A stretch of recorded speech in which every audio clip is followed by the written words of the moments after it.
Hello friends, आज मैं आपको 2016 की इनसेन एक मिस्ट्री कोरियन मूवी एक्सप्लेन करने वाला हूँ। यहाँ पर एक लड़की को जबरदस्ती मेंटल हॉस्पिटल में ले जाया जाता है। ये जो मूवी है ये बहुत ही ट्विस्ट एंड टर्न से भरी हुई है। तो डायरेक्टली शुरू करते हैं। मूवी स्टार्ट होती है और हमें दिखता है कि हमारी जो मेन कैरेक्टर है जिसका नाम है सुआ, ये रास्ते से जा रही होती है।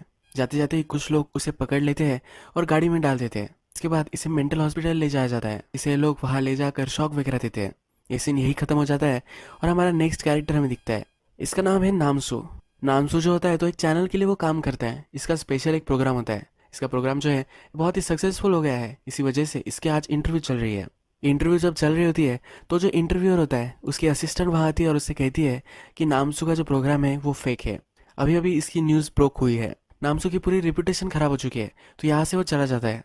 अब हम देखते हैं कि 1 साल गुजर चुका है। चैनल के बॉस ने नामसू को बुलवाया होता है। ये दोनों गाड़ी में बात कर रहे होते हैं। ये जो चैनल का बॉस है ये उससे कह रहा होता है कि और एक नया प्रोग्राम आया है, तुम वो कर सकते हो, ये तुम्हारे करियर के लिए अच्छा होगा। नामसू को ये मंजूर नहीं होता। वो जो प्रोग्राम कर रहा था वही प्रोग्राम उसे चाहिए। उसका जो नाम खराब हुआ था ये प्रोग्राम के डायरेक्टर की वजह से हुआ था। इसमें इसका कोई भी हाथ नहीं था। गलत स्टोरीज इसके प्रोग्राम पर सुनाई गई थी, पर इसे इसके बारे में कुछ भी पता नहीं था। प्रोग्राम डायरेक्टर पर ब्लेम ना आए तो इसलिए अपने आप पर इसने ब्लेम ले लिया था। नामसू का ये प्रोग्राम करना नहीं होता, पर उसका बॉस उसे समझाता है कि कोई भी प्रोग्राम घटिया नहीं होता, तुम उसे कैसे एग्जीक्यूट करते हो ये इंपॉर्टेंट होता है। इसके बाद नामसू सोचता है और इसे करने के लिए एग्री हो जाता है। ये जो प्रोग्राम वो करने वाले होते हैं ये भूतों के बारे में होता है। भूतों की इन्वेस्टिगेशन वगैरह वो करेंगे और इस पर प्रोग्राम बनाने वाले होते हैं। अब नेक्स्ट सीन में हम देखते हैं कि नामसू नामसू का बॉस और उसके एक असिस्टेंट जो होती है ये सब डिस्कस कर रहे होते हैं। अब इनका जो प्रोग्राम है इसमें उन्हें कौन सी स्टोरी करनी है ये वो सिलेक्ट कर रहे होते हैं। इनके पास बहुत सारी फाइल्स वगैरह होती है, इसके बारे में वो बोल रहे होते हैं। नामसू कोई भी पसंद नहीं आ रहा था। तभी वो एक जली हुई डायरी दिखता है। ये डायरी सुआन की होती है। सुहान ठीक थी पर उसकी मर्जी के खिलाफ उसे मेंटल हॉस्पिटल में डाल दिया है, ये इस डायरी में लिखा हुआ होता है। ये जो हॉस्पिटल था 1 साल पहले ही जल गया था, इसी वजह से ये डायरी भी जली हुई है। नामसू अब डिसाइड करता है कि उसे यही अब स्टोरी करनी है। उसका बॉस मान नहीं रहा था, पर वो बॉस को कहता है कि एग्जीक्यूशन इंपॉर्टेंट है। उसी का डायलॉग उसे ही देता है। अब सब टीम लेकर ये जले हुए मेंटल हॉस्पिटल में आते हैं। यहाँ पर थोड़े टाइम तक रुकते हैं, पर वहाँ एक आदमी बहुत ही डर जाता है। उसने किसी को वहाँ देखा होता है। जब नामसू इसे देखता है तो वहाँ एक जला हुआ आदमी होता है। इसे फिर वो हॉस्पिटल में लेकर जाते हैं। ये जो जला हुआ आदमी है ये हॉस्पिटल का ही नर्स था। जब सुहान मेंटल हॉस्पिटल में थी तब उसे इसने हेल्प किया था। ये सब डायरी में लिखा हुआ होता है। जब इसकी आइडेंटिटी नामसू को पता चल जाती है तो उसके पास हो जाता है। वो सुहान का नाम लेता है और उसे कहता है तुम्हें अगर कुछ पता होगा तो तुम ब्लिंक करना। ये जब सुहान का नाम सुनता है तो डिस्टर्ब हो जाता है। नामसू को फिर वहां से जाना पड़ता है। अब नामसू को पता चल चुका है कि इस डायरी में जो भी सब लिखा है ये सचमुच में ऐसा ही हुआ है। जो फायर मेंटल हॉस्पिटल में लगी थी, नामसू अब इसकी इन्वेस्टिगेशन करने लग जाता है।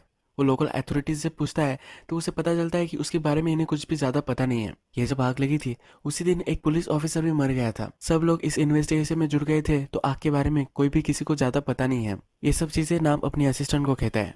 जब नामसू और भी इन्वेस्टिगेशन करता है तो जो पुलिस ऑफिसर मरा था ये सुहान के ही फादर थे। सुहान ने अपने फादर को मारा है ऐसा उस पर शक था, तो इसी वजह से उसे मेंटल हॉस्पिटल में डाल दिया गया है। इससे पहले भी वो मेंटल हॉस्पिटल में थी। उसके फादर ने ही यहाँ उसे भर्ती करवाया था। नामसू फिर एक मेंटल हॉस्पिटल में पहुंचता है। वहाँ का जो इंचार्ज होता है उसे मिलने नहीं दे रहा होता। इसे सुहान से मिलना होता है तो वो उसे ब्लैकमेल करता है। नामसू इस इंचार्ज को कहता है कि अगर पुलिस को पता चला कि तुम्हारा नेफ्यू ड्रग्स करता है तो उन्हें कैसा लगेगा। ये इंचार्ज फिर डर जाता है और सुहान से उसे मिलने देता है। नामसू फिर सुहान के पास जाता है, उसे उस आग के बारे में पूछता है। सुहान कुछ भी बात नहीं कर रही होती। नामसू फिर उसे एक डायरी दिखाता है। नामसू से कह रहा होता है कि वो पुलिस में है और उसे इन्वेस्टिगेशन करनी है, इसी वजह से वो आया है। नामसू फिर सुहान को अपनी सही आइडेंटिटी बता देता है। उसे ये भी कहता है कि ये जो डायरी है ये मुझे न्यूज़ चैनल में मिली थी। नामसू जो घोस्ट स्टोरी उसे करनी थी उसके पीछे अब नहीं लगता। का जो पुराना शो था उसे उसमें वापस जाना है। इसके बारे में अपने बॉस से वो बात करता है। उसका बॉस मना कर रहा होता है। नामसू से कहता है कि मेरा जो पुराना शो है उसकी रेटिंग बहुत ही खराब जा रही है, अगर वो फिर से वापस आ गया तो ये सही हो सकता है। नामसू अपने असिस्टेंट को फायर के बारे में सब कुछ पता करने के लिए बोलता है। नामसू की असिस्टेंट फिर पता कर कर कहती है कि जो पुलिस ऑफिसर मरा था यानी कि सुहान के फादर, ये कभी भी कोई भी स्कैंडल में नहीं थे। सुहान इनकी स्टेप डॉटर थी। इनकी जो वाइफ है ये 2 साल पहले ही मर गई थी। नेक्स्ट डे नामसू सुहान से मिलने के लिए जाता है। उसे कहता है कि जो भी सब कुछ सच है ये तुम्हें बता देना चाहिए। लोग इससे इंटरेस्टेड है और सचमुच में अगर तुम्हारे साथ वैसा हुआ होगा जैसा इस डायरी में लिखा है तो तुम यहाँ से फ्री हो सकते हो। नामसू कहता है कि तुम्हारी स्टोरी पर मैं अभी बिलीव नहीं करता, पर जब तुम सब कुछ सच बताओगे तो लोग इसमें इंटरेस्टेड हो सकते हैं। तुम यहाँ से बचकर जा सकते हो। अब सुहान सब कुछ बताना स्टार्ट करती है, किस तरह से उसे ले जाया गया था। इस मेंटल हॉस्पिटल का जो इंचार्ज था ये बहुत ही जालिम था। इसे पता था कि सुहान नॉर्मल है, पर फिर भी इसे यहाँ रखा गया था। यहाँ पर एक नर्स था जो हमने मूवी के फर्स्ट में देखा था कि जो जला हुआ है। ये सुहान को हेल्प करता था। इसे पता था कि सुहान नॉर्मल है।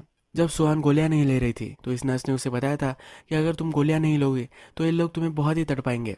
सुहान ने जब इसे बताया कि वो सचमुच में ऐसी पागल वगैरह कुछ भी नहीं है तो इसने उस पर बिलीव किया था। सुहान फिर बोली कि मुझे एक कॉल करने दो।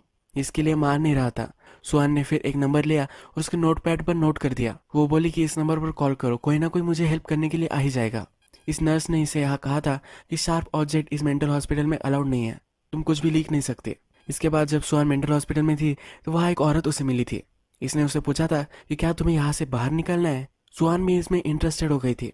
वो पागल औरत बोली थी कि यहाँ का जो इंचार्ज है इसके रूम में एक सीक्रेट डोरवे है, यहाँ से तुम बाहर निकल सकती हो। जब सुहान ने इससे पासवर्ड पूछा था तो ये कुछ भी बोली नहीं थी। ये पागल ही थी तो कोई भी स्टोरी मेकअप कर रही है ऐसा सुहान को लगा था।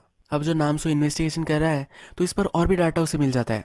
यह नामसू को पता चलता है कि हॉस्पिटल का जो इंचार्ज था ये सुहान के फादर का जूनियर था। सुहान के फादर को कोई भी स्कैंडल नहीं चाहिए था। उनकी बेटी इंसेन थी, इसी वजह से उसने अपने जूनियर से हेल्प ली होगी। यही रीज़न होगा कि सुहान का नाम मेंटल हॉस्पिटल में जो पेशेंट्स थे इसमें नहीं था।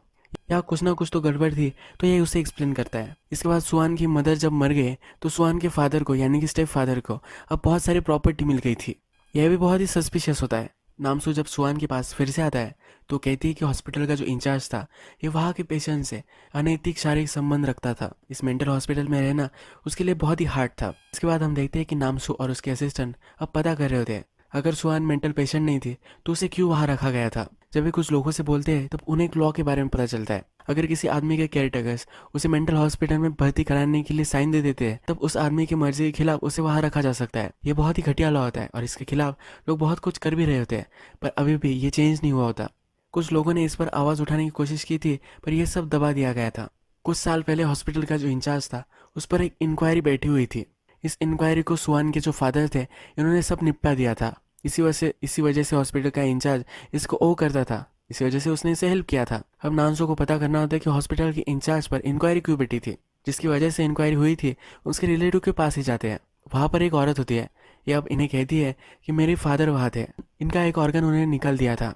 मुझे जब ये पता चला तो मैंने उस पर केस की थी। सुहान ने अपनी डायरी में लिखा होता है कुछ लोग जब ऑपरेशन थिएटर जाते हैं तो वहाँ से वापस ही नहीं आते।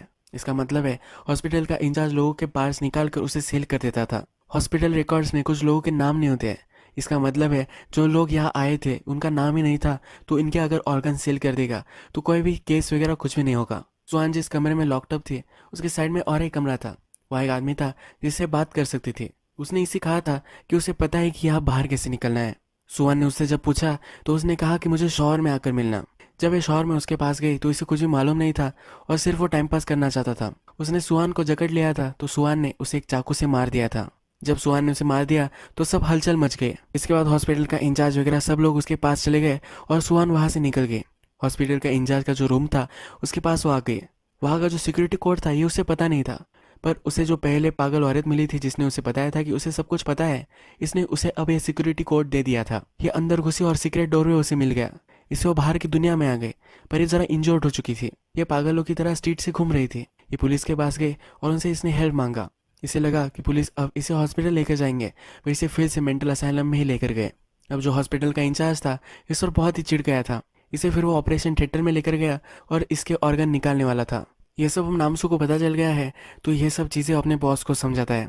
इसका बॉस भी इसमें इंटरेस्टेड हो जाता है। एक अच्छी स्टोरी बन सकती है। इसका बॉस फिर मान जाता है कि छोटा सा सेगमेंट में तुम्हें दे सकता हूँ, इसके बाद तुम्हें जो भी सब करना है ये तुम कर सकते हो। अब नामसू को शो के लिए फुटेज चाहिए होता है तो सुहान के पास आता है। सुहान से पूछता है कि क्या तुम्हारे फादर थे जिन्होंने तुम्हारे साथ ये सब किया था। सुहान कहती कि मेरे फादर जब मैं छोटी थी तभी मर गए थे। कह रही होती है कि उसे कुछ भी याद नहीं आ रहा, इसकी मेमोरी पर बहुत ही ट्रेस आ रहा है। नामसू जो इंटरव्यू ले रहा होता है सुहान की, वो अभी यही वो ख़त्म कर देता है। जो जला हुआ नर्स था जो इन्हें सब कुछ बता सकता है, ये भी हॉस्पिटल से फरार हो जाता है। अब इनके पास बहुत ही बड़ी प्रॉब्लम हो जाती है। नामसू सुहान से फिर से मिलने जाता है तो सुहान अब इसे डिनाई कर देती है। इसके इंटरव्यू में वो क्वेश्चन का आंसर नहीं देना चाहती। नामसू अब डिसाइड करता है कि सुहान को कुछ भी याद नहीं आ रहा, हम उसे हेल्प कर सकते हैं कुछ भी याद दिलाने के लिए। उसके बॉस ने उसे जो स्पेशल सेगमेंट दिया होता है जिसमें उसे सब कुछ स्टोरी बतानी होती है, उस सेगमेंट पर वो आता है और कुछ भी नहीं बताता। वो सिर्फ अपने नेक्स्ट वीक जो शो होने वाला है इसको टीज करता है। ये जो शो है, ये उसके बॉस ने इसे करने के लिए परमिशन नहीं दी है, तो इस वजह से इसका बॉस बहुत ही इस पर चिढ़ जाता है। नामसू कहता है नेक्स्ट वीक तक मेरे पास बहुत सारी इन्फॉर्मेशन आ जाएगी। उसका बॉस उसे धमकी देता है कि अगर तुमने मुझे कुछ भी इन्फॉर्मेशन नहीं दी तो बहुत ही बुरा हो सकता है। अभी अभी नामसू ने जो सब शो किया था वो सब सुहान देखती है। उसके बाद इंटरनेट पर सब खलबली मच जाती है। मेंटल हॉस्पिटल के पास बहुत सारे रिपोर्टर्स वगैरह आते हैं, वो सब सुहान की इंटरव्यू लेना चाहते हैं। नामसू भी वहाँ होता है। अंदर से एक आदमी आता है और नामसू का नाम लेता है। अब सुहान नामसू से बात करना चाहती है, जो इंटरव्यू दे नहीं रही थी, अब वो देने के लिए रेडी है। नामसू सुहान के पास जाता है तो वो कहता है कि जो नर्स था वो हॉस्पिटल से भाग गया है। सुहान नामसू से कहती है कि मैंने तुझे जो सब कहा है उसमें और एक चीज़ थी जो मैंने तुम्हें नहीं बताई है। ये कहती कि जो नर्स था जिसे मैंने एक नंबर दिया था, ये नंबर उसके बॉयफ्रेंड का था। सुहान की हेल्प करने के लिए उसने बहुत सारा ट्राई किया था, अलग अलग लोगों को उसने कांटेक्ट किया था, पर ये कुछ भी कर नहीं पाया था। इसने नर्स को भी कॉल किया तो नर्स बोला कि अगर तुम्हें इससे मिलना होगा तुम्हें वो मेंटल हॉस्पिटल में आना पड़ेगा, तुम डायरेक्टली यहाँ घुस नहीं सकते, तो मुझे तुम्हें कांटेक्ट करना पड़ेगा। जब सुहान का बॉयफ्रेंड इस मेंटल हॉस्पिटल में पहुंचा तो सुहान के ऑर्गन्स वो निकालने वाले थे। जो हॉस्पिटल का इंचार्ज था उसने सुहान के बॉयफ्रेंड को भी पकड़ लिया। पहले सुहान के बॉयफ्रेंड के ही ऑर्गन्स वो निकालेंगे, ये उन्होंने डिसाइड किया। जब उन्होंने सुहान के बॉयफ्रेंड को कट करने के लिए वहां रखा तभी हॉस्पिटल में आग लग गई। ये जो आग लगी थी ये एक पागल औरत ने लगाई थी। हमने देखा है कि इसे हॉस्पिटल के इंचार्ज के रूम का पासवर्ड पता था।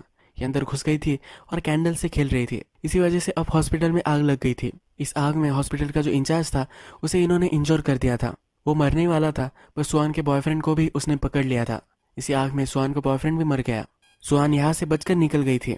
नामसू फिर कहता है कि तुम जब बाहर निकली तुम तुम्हारे स्टेप फादर की आ गई, उसके पास जाकर तुमने उसको मार दिया।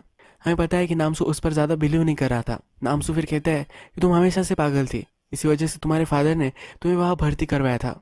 तुम जब बाहर निकले तो तुम्हें उनसे बदला लेना था और वो बदला तुमने ले भी लिया। सुहान इस पर चिढ़ जाती है। वो कहती है कि तुम्हें कुछ भी पता नहीं है, तुम्हें पता नहीं है कि मेरी मदर और मेरे साथ ये क्या करता था। जब से ये छोटी थी तब से उसके फादर उसे अब्यूज करते थे।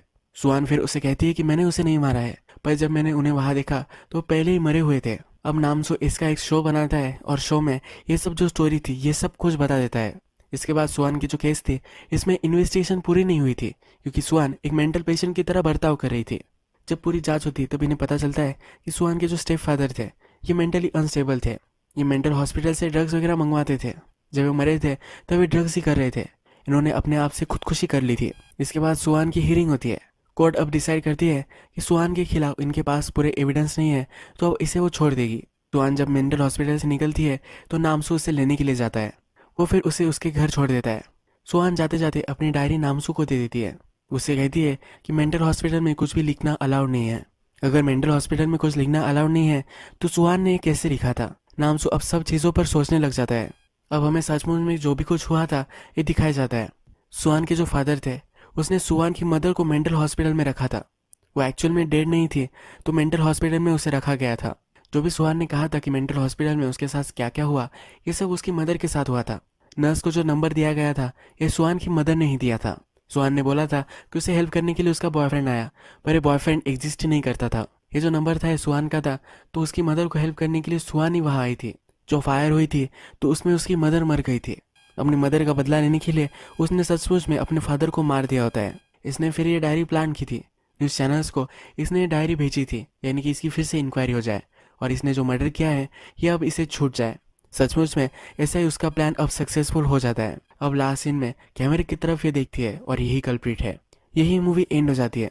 अगर आपको ये वीडियो अच्छा लगा होगा तो प्लीज़ इस वीडियो को लाइक कर दीजिएगा। मैं बहुत सारी ऐसी मूवीज़ लेकर आता रहता हूँ, तो प्लीज़ इस चैनल को सब्सक्राइब कर दीजिए और बेल नोटिफिकेशन आइकॉन दबाना भी मत भूलिए। हम फिर से मिलेंगे और एक नई मूवी के साथ। तब तक के लिए थैंक यू और आप अपने आप का ख्याल रखिए।